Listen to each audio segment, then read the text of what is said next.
Hey guys, well, here is my grandfather's Echo GT 200R curve shaft trimmer. I got it all cleaned up and got my new carburetor. It just came in today. So that's what we're going to be doing today, is replacing that old carburetor. And that's what it is. It's a Zama KB70A. It does say right there that it's for SRM 230, which is also the same as the PAS 230. And this carburetor will also work on the straight shaft version of this trimmer, which is the SRM 210. So I guess without further ado, let's get started. Alright, so now we just need to proceed to get the air filter off.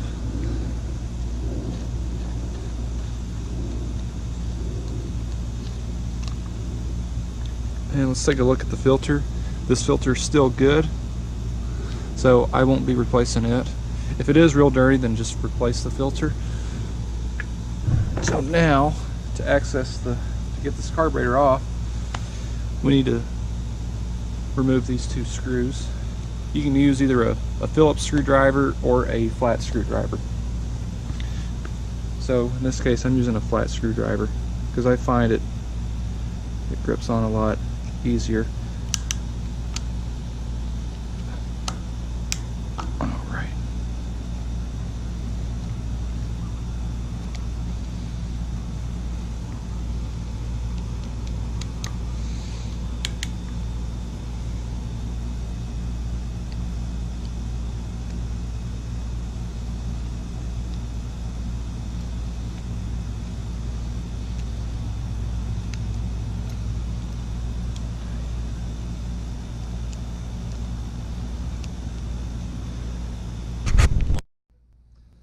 Alright, the screws are loosened.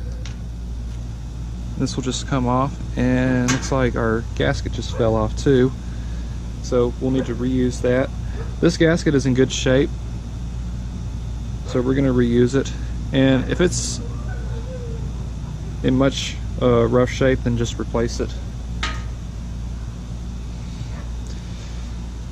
Alright, so now what we need to do is we need to disconnect the throttle.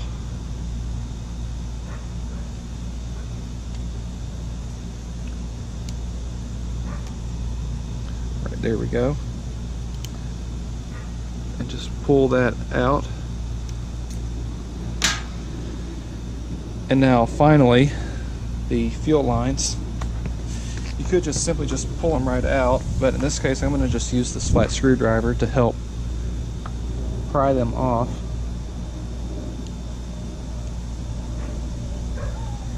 Alright, whenever you do a job like this, make sure there is no gas in the fuel tank, because otherwise, if you do disconnect the lines off of the carburetor, some gas will actually shoot right out and it could get you right in the face. Alright, so here is our old carburetor. And now we'll unbox the new one. Whenever y'all do a carburetor replacement on these, I would highly recommend that y'all use the OEM carburetors. Also, what y'all can do, you can compare them together, and as you can see, they are identical. I got this carburetor on quickieparts.com for $35. So that was definitely a good price. That's not a bad price for an actual OEM Zama carburetor. I did see some aftermarket ones on Amazon for about $16, but me personally, I would stay away from those. Go with the OEM carburetors from Zama. Alright, so now we'll proceed to getting this new carburetor put on. Alright, so now take your new carburetor. It's going to go in like this. The primer's going to face to the back. Go ahead and those put through, and don't forget your intake gasket. It goes right here.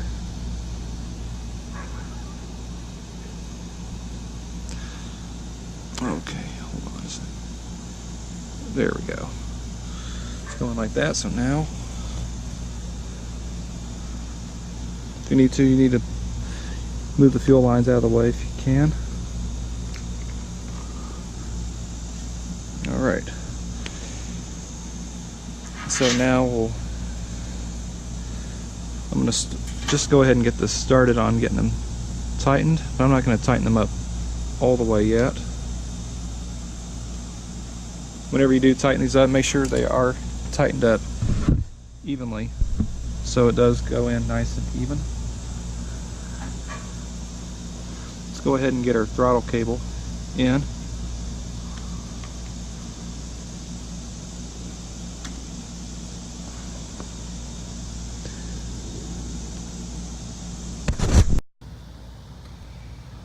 Alright, so I thought I'd point out something here. So now I got the throttle connected. You can do a full range motion here, and as you can see, it's not all the way idling back. So what you can do, you can actually turn this at either way. You can adjust the cable. Sometimes you could do it by hand, in which unfortunately I really can't, so I'm gonna have to get some pliers to do that. Alright, see if I can do this while holding my phone here. Turn it either way, so in this case I'm turning it clockwise. As you can see,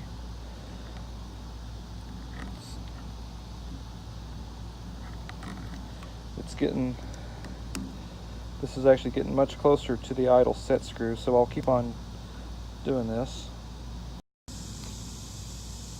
And what you see right here, this is how you want it. And you can tell it's opening the carburetor all the way, and now it's hitting the idle set screw, so that's good. So finally, we just need to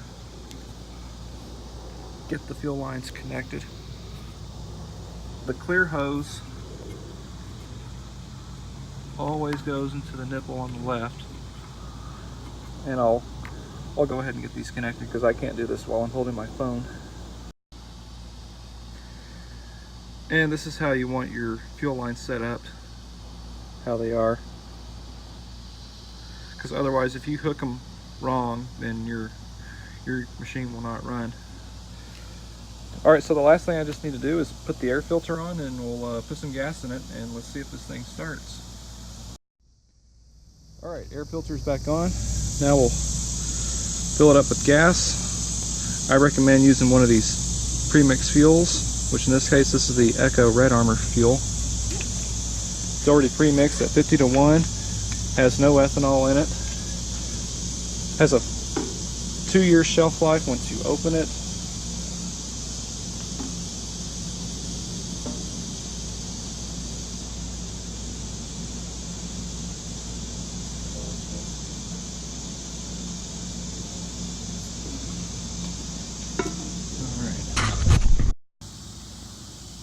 Alright, she's gassed up.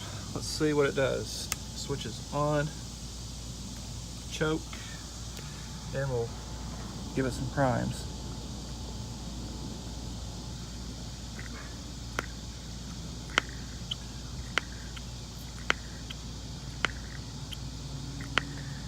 Alright.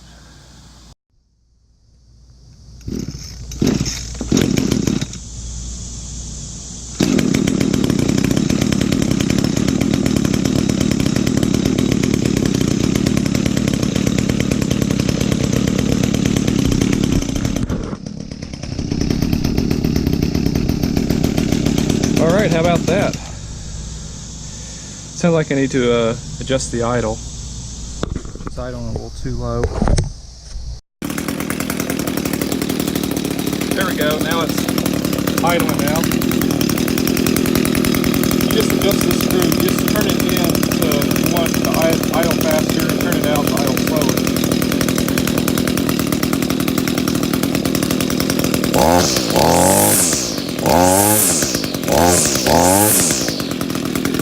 Got good throttle response.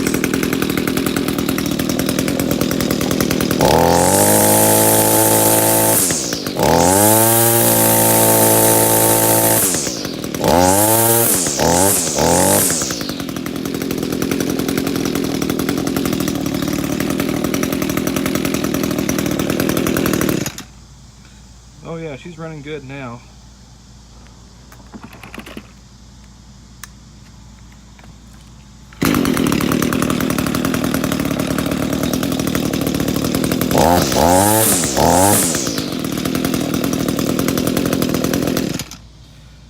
Alright, cool. So that's how you would do a carburetor replacement on a Echo GT200R. Same procedure will also apply if you have a PE200, which is the stick gadger, or the straight shaft trimmer SRM210. Alright, so I'll probably either tomorrow or Sunday I'll give this back to my grandfather, and now he's got a working trimmer. Alright, so I hope y'all enjoyed this video, and so thanks for watching.